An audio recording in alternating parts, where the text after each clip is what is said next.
And I'm really looking forward to just kind of this Q&A session with you today, Dr. Fleischman. Great. Thank you. It's always a pleasure to work with you, Dalton, and I really appreciate all that HealthTree has to offer. I'm really happy to learn about how it's expanding its support of MPN patients. So, Yeah. and thank you everybody for coming on the Zoom today. Um, well, let's go ahead and jump in because we do have quite a few questions that we're going to get through. So first off, I think that this is a really good one, and with your expertise, I think you've probably got some good information on this. But Stephanie is asking, are there any natural supplements such as NAC or curcumin that can help lower platelet numbers? Okay, so why don't we'll step back and maybe think more about supplements and how it can improve your general health. I think one important aspect that I'd like to bring up in terms of supplements, patients such as with this question really are focusing on reducing platelet number. But let's step back and sort of look at data about platelet numbers. So there really is no data to support a platelet count in myeloproliferative neoplasms doesn't correlate with blood clotting risk. So the rationale for us to reduce platelets in MPN is to improve symptoms if somebody has symptoms from their platelets, or ironically, if their platelets are very high, they actually have easy bleeding. So the clinical rationale for reducing platelets is actually reducing bleeding risk, not clotting risk. Just to put that into perspective, that there's really, I think if one thing they wanted to emphasize, that it's less important to focus on numbers and more important to focus on your general health. The only number on CBCs that there's any clinical trial data to support has a impact on clinical outcome is actually is hematocrit and PV, that we do want to below 45, but realistically, no rationale to reduce platelets in a patient. So I would say that things like NAC or curcumin are natural anti-inflammatories, and way to put it with the platelets is increased inflammation does increase a person's platelets. That's a normal human body's response. So even if you don't have an MPN, say if you have a cold or have an exposure to something that causes lots of inflammation, you will see an increase in platelets. That's a normal body response. So if you take something that would reduce inflammation, theoretically, one would also reduce platelet count. But I just want to emphasize, I don't feel that that's a clinical need rationale. I don't really focus on my patients' platelets counts because there's no clinical data to support any that it correlates with thrombosis in MPN. Okay. And I think that's a really good point to make. I think oftentimes people can kind of fall into this where they're watching numbers and they have this idea of my numbers need to be in this range. And hearing that that's not always the case of, yes, there might be a quote unquote normal range, but if there's not clinical significance seen, if something happens to fall outside of that, I think is something that can be really good for people to know and to keep in mind. Mm-hmm. All right. So next up, we have this is coming from Hank, and it's asking about what is the efficacy of Jakafi or ruxolitinib for polycythemia vera? Okay, so Jakafi or ruxolitinib is FDA approved for both polycythemia vera and myelofibrosis, and that makes it distinct from the other three JAK inhibitors, pacritinib, momelotinib, and fedratinib, which are FDA approved for myelofibrosis, but not PV. So the reason, so all JAK inhibitors do successfully reduce spleen size and improve symptoms. And the only JAK inhibitor that was investigated in clinical trials in patients with polycythemia vera was ruxolitinib or Jakafi. And so that's why it's currently FDA approved for that. So in terms of what is a JAK inhibitor, ruxolitinib, expected to accomplish in a patient with polycythemia vera, you can accomplish multiple things with a JAK inhibitor. If you have symptoms, in particular bad itching, that is very nicely addressed with ruxolitinib. Also, if you have a large spleen, it will likely reduce your spleen size. Some abnormal blood counts, it will bring down blood counts. So for example, if you are a polycythemia vera patient and require phlebotomies, if you go on Jakafi, the likelihood is that you probably will not need or you will not need phlebotomies anymore, or will need a lot fewer phlebotomies. Important to note that realistically, in short term, JAK inhibitors don't reduce the your JAK2 percentage. Okay. And then, so I guess we heard a little bit earlier about platelet counts. Then this question's asking though about hemoglobin. So will taking Jakafi improve low hemoglobin? Or are there other options that this individual should be looking at? Okay, so and that's an aspect and a key distinguisher or between different JAK inhibitors. So ruxolitinib was the first JAK inhibitor that was approved. It does very well at reducing spleen size, improving symptoms, but a common side effect is to reduce the hemoglobin. And that can be somewhat negative for some people, in particular if their hemoglobin gets so low that they're going to need transfusions. And usually this is a myelofibrosis person. So that is where newer JAK inhibitors, for example, momelotinib, and potentially pacritinib, can come in that can have some improvements in hemoglobin. Specifically, momelotinib that was the purpose of a clinical trial with momelotinib, demonstrating that improved anemia significantly more than another drug that has been historically used for anemia in myelofibrosis, namely danazol. And then with regards to pacritinib, there are some features of its, I guess, biochemistry that would suggest that it may also improve anemia in myelofibrosis. Okay. So patients who are anemic or are worried about that low hemoglobin, maybe Jakafi isn't the best option, but some of these other JAK inhibitors could be Correct. something that would Yes, work for them. correct. Perfect. And then this next question is coming from Lori, and this one is one that I have not seen before, but I think it's a really important one to ask.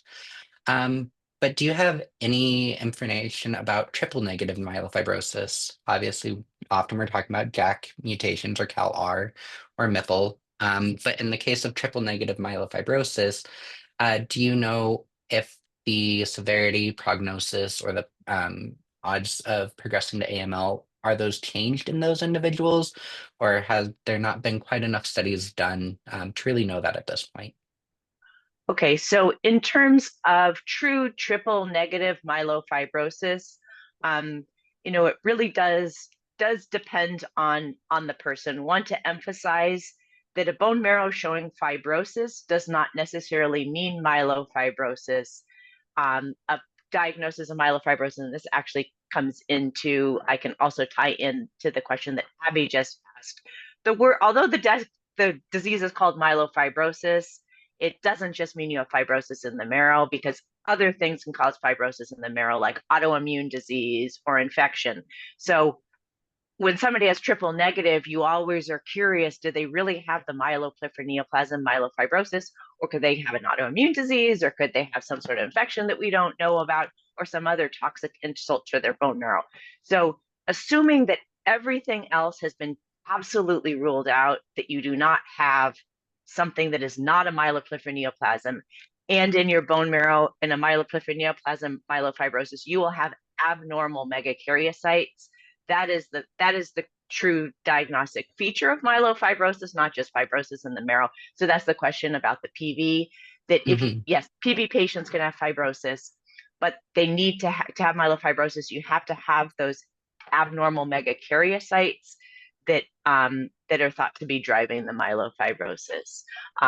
So I guess getting back to the triple negative is that if somebody truly does have triple negative myeloproliferative neoplasm myelofibrosis, that does carry with it a historically a worse prognosis. One would like to know if you really do have myelofibrosis, one should probably be able to pick up that you have additional mutations, and those additional mutations may be driving that worse prognosis. But I think the first step is to truly, confirm that it's true triple negative myelofibrosis rather than fibrosis in the marrow from something else. Okay. Sorry, long-winded answer, but that is a very important point. Yeah, and your answer actually ties in really well to the next question that I have on my list. And this is asking about kind of the importance of a bone marrow biopsy in confirming an MPN diagnosis. Um, this individual says that some hematologists, oncologists order it, others don't. And they're just really trying to see, they're asking from the perspective of ET and JAK2 positive, but they haven't had a bone marrow biopsy ordered at this point. So can you kind of speak to maybe the necessity or when a bone marrow biopsy might be important for these individuals?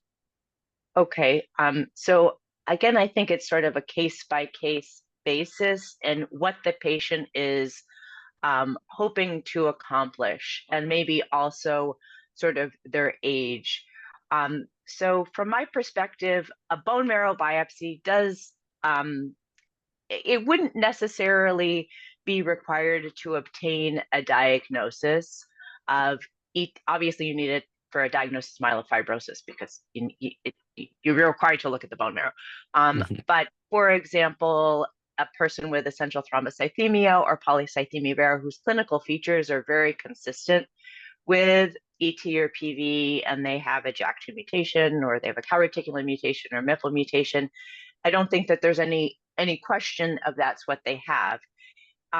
If sometimes we can be surprised, though rarely, but can be surprised if we do a bone marrow biopsy and we see that it looks more like myelofibrosis with some abnormal megakaryocytes, or can pick up some high risk mutations, which would not necessarily change treatment at that point of time. But if the person was younger and was interested in a bone marrow transplant in the future, might result in sort of more intense monitoring and potentially a lower threshold for referring to for a transplant. So again, probably a long-winded answer, but I would say if the main distinguisher for me is if the person is um, a reasonable candidate for a bone marrow transplant. If they're older and really a transplant isn't really appropriate for them, I don't necessarily see the need for a bone marrow biopsy. Whereas if they're younger and we found something unexpected that would prompt a referral for a transplant, I think that would be a very reasonable time to go to a transplant. One thing I do want to answer from because I just want to make sure that I didn't misspeak in terms of the platelet counts. Just with regards to the platelets, we do know that having a JAK2 mutation does make somebody hypercoagulable, so have more blood clots, but that's not associated with the platelet count. When the platelet count gets extremely elevated, that can actually serve as sort of a sponge for for clotting factors, and patients can actually get acquired von Willebrand's disease, which is usually a genetic bleeding disorder, but people with super high platelets, usually above 1.5 million. So the person who asked about 2 million, I said, yes, that would be a concern. And so my first step was usually checking for acquired von Willebrand's disease. The person doesn't have the genetic disease called von Willebrand's. Their blood just looks like they do because their platelets are so high that it's sopping up of all of their clotting factors. And that Okay. would be a rationale to reduce your platelet count. Okay. That is very good clarification. Let's see. We've got a couple questions here regarding mutations, CALR and JAK2 mutations, but also a few relating to hereditability of MPNs. I guess kind of starting off with this, could you talk about the difference between CALR and JAK2 mutations, or kind of how they differ and how they are similar in terms of potentially treatment options and how they may differ in those cases as well? But then individuals that are asking about any heritability of MPNs, do you know if there's anything that's being looked into in those regards? Okay, so for the first question about JAK2 versus calreticulin, and then we'll also add in MIPL just so we get the whole shebang here. Um, Although they're all in different genes, very interestingly, sort of the end result inside the cell is essentially the same. Um, so there are different signaling pathways in cells. MIPL is the thrombopoietin receptor, which if you gave somebody thrombopoietin, your platelets are going to go up. That's what, if anybody is low platelets, we can give them medications that look like thrombopoietin that will stimulate their platelet count. So if you have a mutation in MIPL, your cells are thinking that they're always getting that hormone to tell them to make platelets, and your platelets go up.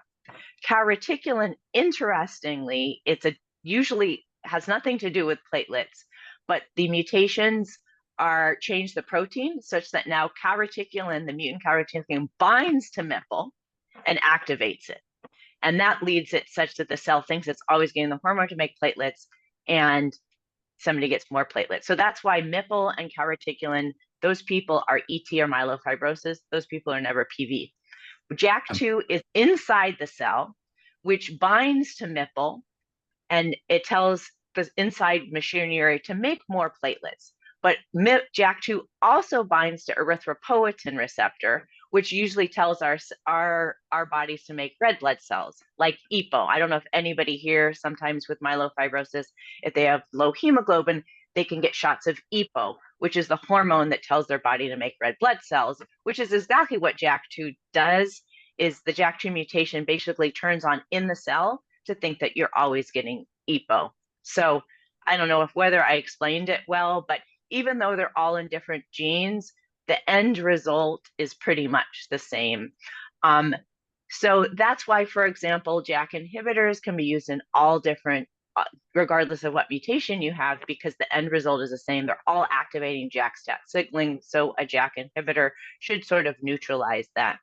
But one key opportunity with calreticulin mutations, which are being taken advantage of, I guess, in a good way. We're taking advantage of sort of the biology behind the calreticulin mutations, is they make a totally new protein that shouldn't be in a normal person's body.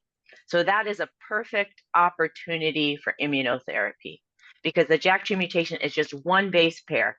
So that protein is almost exactly the same as your normal JAK2, and your immune system isn't going to be able to tell the difference between them. But a calreticulin mutation, the calreticulin is so much different than normal calreticulin, it's going to be really easy for the immune system to recognize that. So that's why there's a lot of excitement and different approaches in honestly very early clinical trials trying to target calreticulin.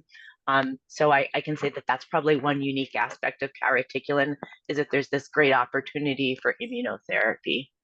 okay. And then And would that be the moving to, basis? oh, Sorry, go ahead. I just got another question that I think ties into this. but because of that calreticulin mutation, is that kind of the basis of the Insight Inca 33989 trials Exactly. going on? Okay, and you said those are pretty early, so we don't anticipate those being available for another couple of years, correct? Correct. But hopefully, I think ASH abstracts will come out in the next few days. So Hmm. be I would be expecting to probably at ASH to get, which is the American Society of Hematology meeting in December, to get some data from at least the Insight clinical trial. But I just want to say that it's not going to be clinically available for quite a while, but there's also another number of different techniques trying to target calreticulin. So that's something to keep an eye on in terms of data from trials and from the big hematology meetings. And then, because this is one area that I'm really, really interested in, is the hereditability of myeloproliferative neoplasms. So you don't pass down your JAK2 mutation or calreticulin mutation to your children, but you can pass down the tendency to get it. And there are certain genes that have been identified, for example, certain sort of variants in JAK2, which actually are quite common in the general population, about 50%, are known to be associated with a slightly increased risk of getting a myeloproliferative neoplasm. There are other predispositions. Somebody had asked about cancer. So there are other sort of general cancer predispositions that predispose the family to get cancers in general, that will also predispose you to MPNs. And that's why you have a higher risk of getting other cancers. It's not that your MPN gave you a higher risk of other cancers, it's that you have a genetic predisposition to acquire cancers in general. So you probably got diagnosed with your MPN first. And then if you get another cancer, it's just revealing and clarifying that you had a genetic predisposition to get cancers. There are other predispositions that may predispose people to specifically getting MPNs, is what I'm very interested in. And we're very curious about the shared predisposition between MPN and other autoimmune diseases, making us think that there is some sort of variation. I don't say abnormality, but variation in some families' immune system, which may predispose them to getting or I could say hyper, that they're maybe you could say they have a better immune system. Maybe that's a positive spin on it. That then, unfortunately, because their immune system is a little more strong, would be more likely to get autoimmune diseases, as well as potentially myeloproliferative neoplasms. Yeah, yeah. I think that was a very thorough answer and helped answer one of the other questions that we had on the list, which was just if the medical community felt that there is anything that could trigger MPN, such as allergies, autoimmune issues, or having a bad infection at one point. So there are studies, and it's difficult to, when you have retrospective studies, to know what came first. But yes, people with a history of an autoimmune disease have a higher risk of getting a myeloproliferative neoplasm. Does it mean the autoimmune caused the myeloproliferative neoplasm, or could it be that the genetic predisposition that caused you to get the autoimmune disease also caused you to get the MPN? And then there are also, albeit a little bit spotty, data about previous infections and development of a myeloproliferative neoplasm, which may support sort of the model where if you have lots of chronic inflammation, that may promote the growth of your JAK2 mutant cells that Okay. you already had in your body. Okay. Next up is this individual. I'm gonna broaden this just a little bit to make it maybe a little bit more applicable for more people. But so this individual, they're being treated with momelotinib currently, and prior to that, they were transfusion dependent. But while the momelotinib seems to be helping, they've noticed some other side effects or symptoms such as lightheadedness and nausea. And this is similar to when their blood counts were really low. Are these some known side effects of JAK inhibitors or momelotinib, or do you think that those symptoms could be linked to disease progression? I mean, it would be difficult to answer that without knowing what somebody's blood counts are. Things like dizziness or GI upset, such as like nausea or diarrhea, can be a side effect of JAK inhibitors.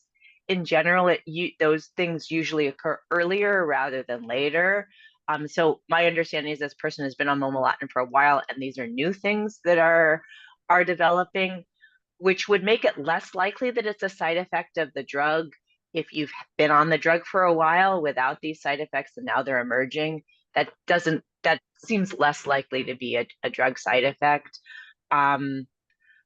If, for example, blood counts were much lower than they were before, that might explain why somebody is lightheaded. But lightheadedness and nausea wouldn't I mean, I guess unless the nausea is from an enlarging spleen or something, I don't know if those, would really be, red flags about progression. I think really for progression, more information would be gleaned from looking at the blood counts and other things like spleen size and things like that. Okay.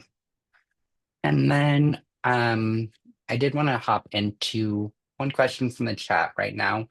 And this is asking about BET inhibitors. So Incyte recently dropped their BET inhibitor program, and they indicated that it could be from some drug class toxicity. Do you happen to know what that could mean relative to pelabresib? Yeah, Ned, thank you for bringing that up. I have to say, I am not sure the what their what this drug class toxicity is.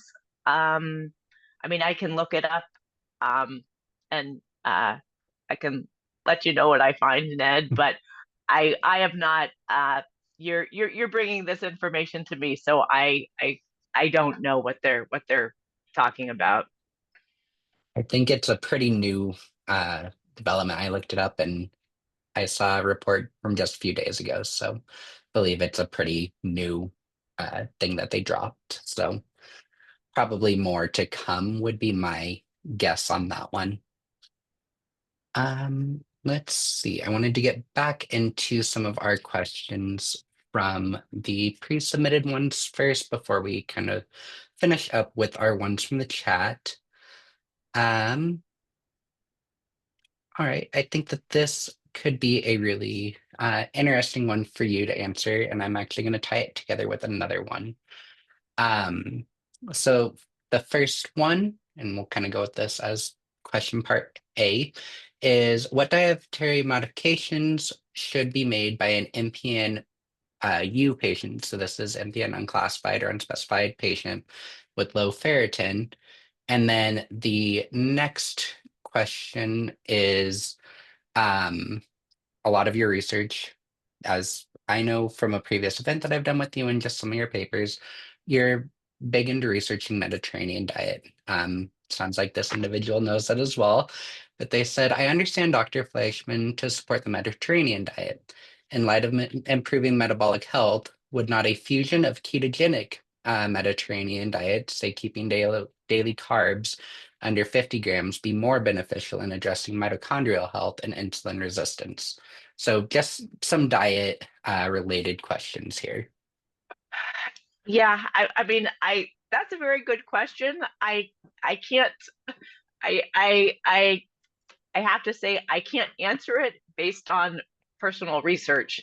Um, so I mean, what I can say is we focus on the Mediterranean diet because it is a general healthy diet. And I think one thing that do want to emphasize, and probably it's more of an important aspect in patients with PV or ET, in whom our primary objective is for reducing thrombosis, that they really do need to be very on top of their cardiovascular health, with their weight, with their blood pressure, with their cholesterol, and really being very aggressively managing their lifestyle, things that they can change in their lifestyle to reduce their atherosclerotic risk, or their heart health risk, because their MPN is something that they can't change. And we know that having an MPN is a cardiovascular risk factor.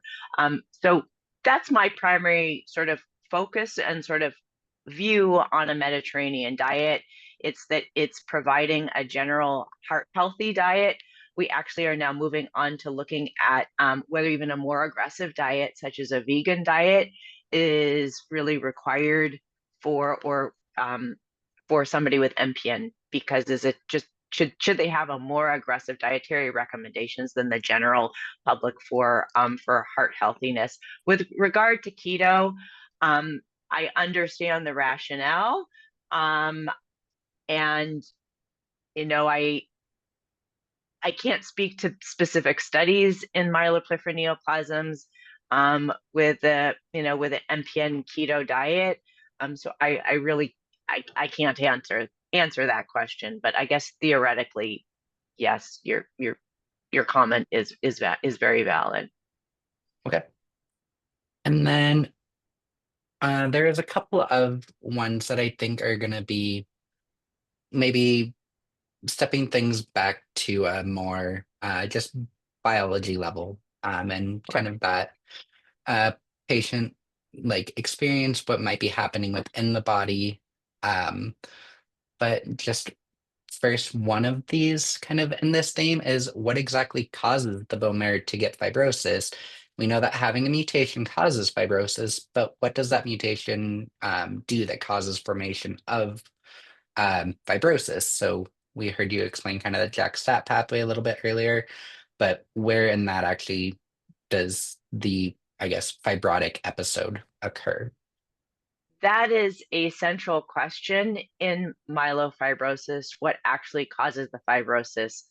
Um, we can say, based on, for example, you give a human or a mouse the what we call TPO mimetics, which is thrombopoietin mimetics. We can't actually give them the hormone thrombopoietin. So if we give a human basically thrombopoietin and basically signal through MIPL, which then activates JAK2, that will cause bone marrow fibrosis. So probably there is some good rationale that signaling through that pathway itself causes fibrosis, because drugs that do that will cause fibrosis. We think it does have to do with the megakaryocytes, which are the cells that produce your platelets, and that's why they look abnormal in myelofibrosis. Or I'm just saying they do look abnormal in myelofibrosis. And those are thought to be the suspects currently on what are sort of orchestrating the fibrosis, but probably there's also in the bone marrow what's called stromal cells, like your environmental cells that are not blood cells, but are just part of like your body's integumentary, like structure of your body. Those are probably also producing proteins that then cause fibrosis, but we really don't know. I want to emphasize that the problem is not fibrosis. Fibrosis is a consequence and something that we can visualize of the disease.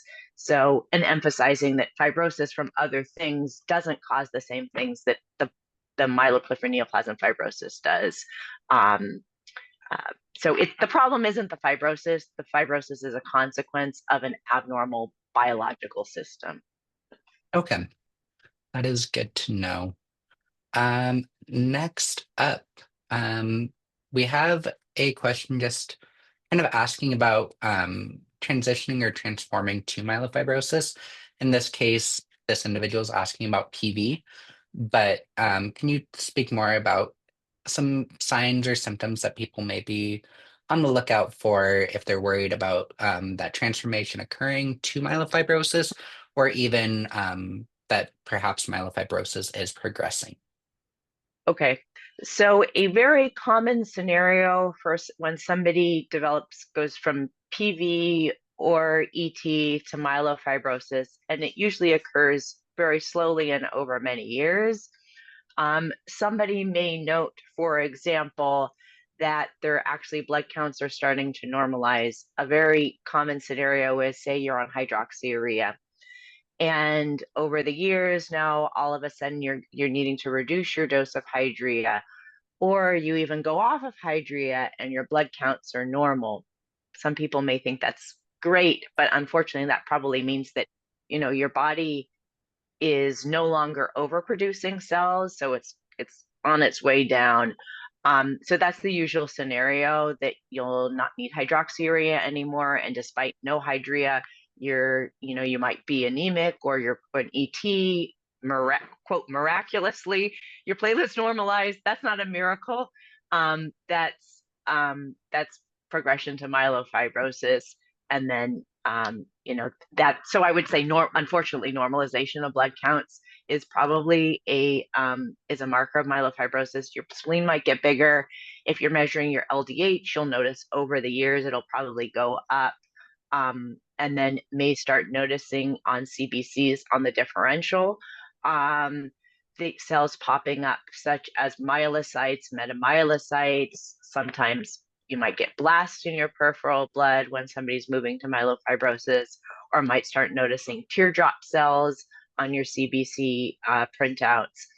So those are all signs of progression to myelofibrosis. Okay. And then we have a couple questions that I think tie into that. Um, and one of them that you kind of touched on a little bit right there, but I just want to run through these ones. These ones are all going to come from the chat. So first one up is, if a spleen enlarges suddenly, mild to moderate, how frequently should that be measured via ultrasound during treatments?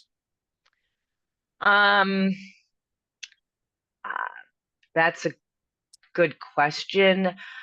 I mean, I guess it depends. I would say it depends if the spleen reduction is going to inform your treatment decisions. Um, uh, I would say I wouldn't have a timing. I mean, if you were having side effects from the treatment and you said, if my spleen isn't enlarging or isn't shrinking, I'm going to go off the treatment, then maybe give it 3 months. And if your spleen isn't reducing and with a JAK inhibitor in like 3 to 6 months, then then a JAK inhibitor probably isn't worthwhile. But I guess other than that, I don't see unless you're curious about it. I guess if you're curious about it, maybe 6 months. I don't know, but Okay. yeah, I wouldn't say that there's a specific need to repeat, unless you want to assess response to treatment, and you're going to Okay. specifically do something about it. All right. And then this one you did briefly touch on, but maybe a little bit more in depth, of just what does the LDH blood test mean from MPNs? So LDH in general can be a marker of cell turnover, and many patients with a myeloproliferative neoplasm will have an elevated LDH, like in maybe 200, 300 range. For example, if you have PV and you have a high white count, you'll probably have a little bit of a higher LDH. So it's a marker of cell turnover. Somebody with an acute leukemia may have an LDH of 1,000, 1,500. The way I use it is longitudinally over many years. So when somebody's moving from PV or E to myelofibrosis, you will see longitudinally it moving up. So I think a few time points is not going to be all that helpful. It's if you have sort of over 5 years, it's continuing going up. That is an indication of progression of myelofibrosis. Or if all of a sudden, your LDH is usually 300, and now you're having blasts in your peripheral blood and your white count went up, and now your LDH is 1,500. that's quite a concerning situation that would make one concerned that somebody's progressing to an acute leukemia. Okay. And then we've got about 10 minutes left for questions. So I'm going to run through um, just some of the ones that we've had come in. And I might paraphrase some of these just a little bit again for more generalizability. But first one that I want us to address is, could the occasional blood transfusion in a myelofibrosis patient, can that impact their body's normal way of producing blood cells? Does that transfusion impact kind of the hematopoiesis in that individual? And is there any point in which they'd be worried about monitoring for an iron overload? So for the first question, I'm trying to think of how a blood transfusion would inhibit the person's sort of natural ability to produce blood. I mean, I would say that I can't think of that being a concern. And if I can't think of how a blood transfusion would inhibit your body from producing blood yourself, because if you need a blood transfusion, the likelihood is you're already having problems producing blood on your own. And then in terms of iron overload, that is a significant problem after one has gotten, I don't know, 100 bags of blood, and can be monitored by quantifying the ferritin. Okay. So I would say quite a number of bags of blood, but is a legitimate concern for patients who are, getting 1 to 2 units, every few weeks. That is a real concern, but can be monitored with ferritin to Okay. see how much overload you have. All right. And then next up, um, these are some fun ones that I haven't thought about. But can fibrosis affect the bone density results and what happens with osteoporosis suspicions? Oh, um, so I have to say I am not sure about the answer to that. So a myelofibrosis can also cause osteosclerosis, um, which by the word of it, it sounds like hardened bones to me.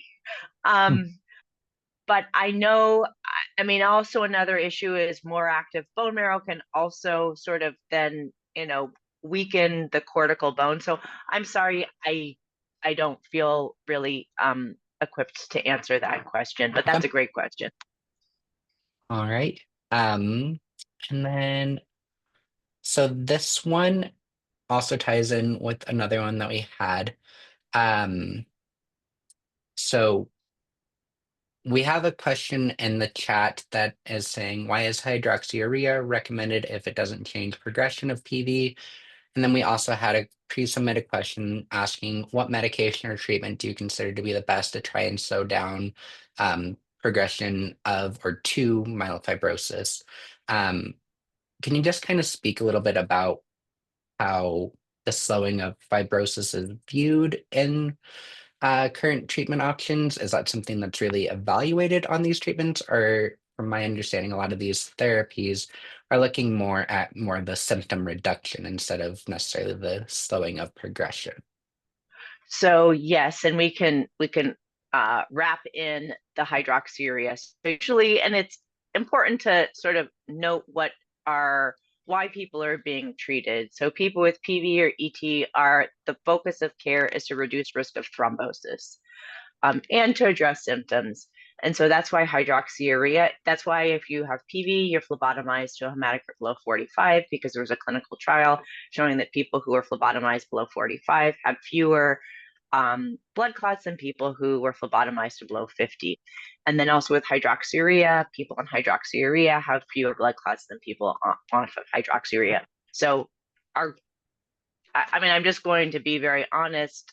the stated goals of care in PV and ET have nothing to do with progression.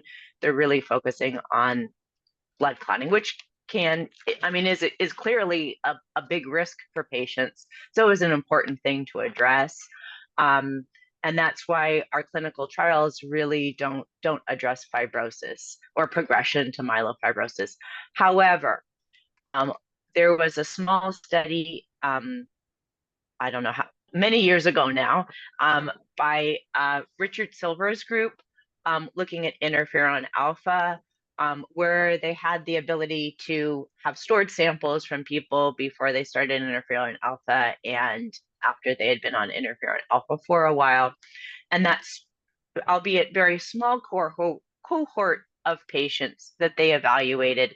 In some saw some reduction in fibrosis or stabilization of fibrosis with interferon alpha, albeit that wasn't a prospective clinical trial, but sort of retrospective looking observationally, but is at least some data to support that potentially interferon alpha has some ability to potentially block the progression of PV to myelofibrosis. Also, it's the only drug that can reduce JAK2 allele burden, and some people get rid of their JAK2. So I would say that in my mind, probably the drug that we have that has the most capabilities of what we say disease modification in PV and ET would be interferon alpha. To be clear, JAK ruxolitinib in PV was established and approved because and they didn't look at thrombosis in that study, but for normalization of blood counts.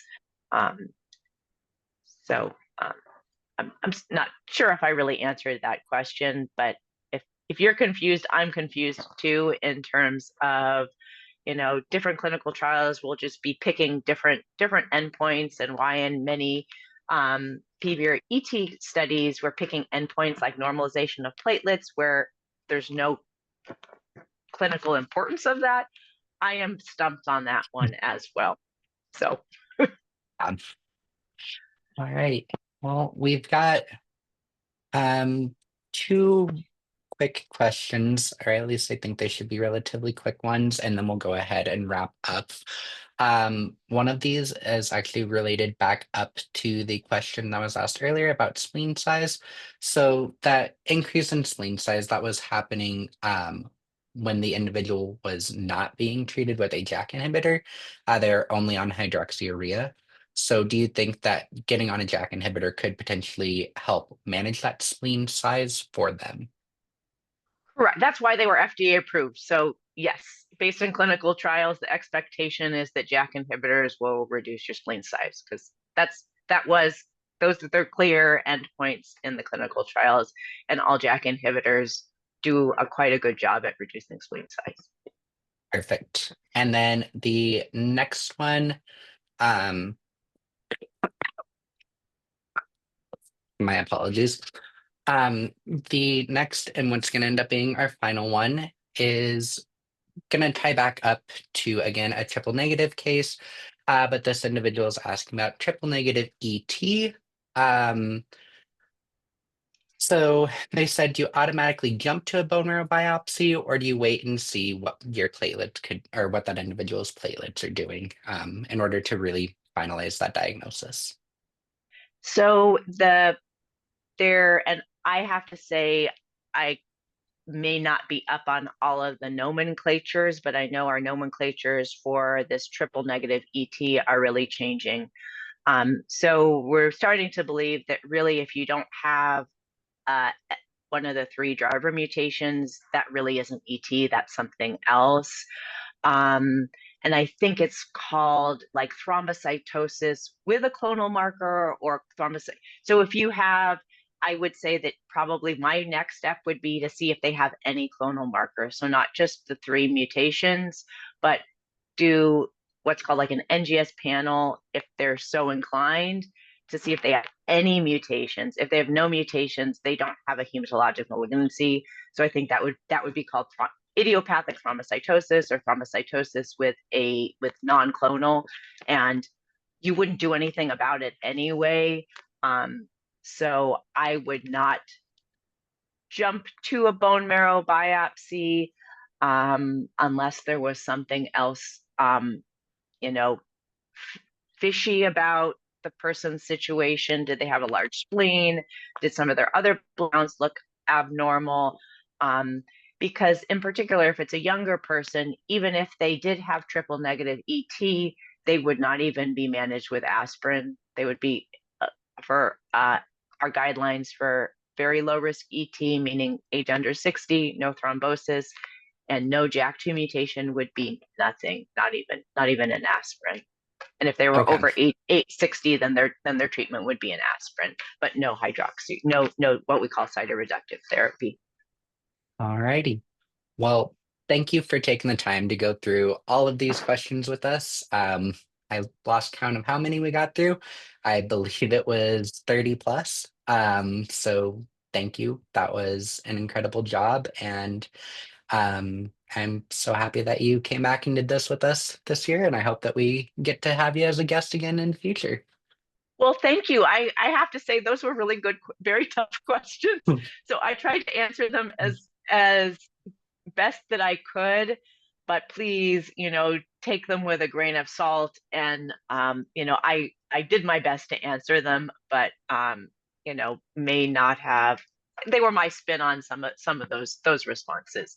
So yeah, just take things Uh, with a grain of salt. This is one person's view, but you know, it's always important to get more of a broad view if for specific situations. Of course. And if there's questions that you have that might be a little bit more personal, I I recommend, and I would imagine that Dr. Fleischman also agrees, to bring that up with your care team. They have a more full picture of what your health looks like, all your different numbers, things like that. So they might be able to give you a little bit more personalized answers as well. So this was for informational purposes only. But um, well, we are coming up to time here, so I just wanted to let everyone know about a few upcoming events that we have. I'll stay on for a couple of moments if anyone wants to chat with me or perhaps with any other patients after our session here. But we do have on November 3rd, this is going to be a Navigating Nutrition, Vitamin Supplements, and MPNs.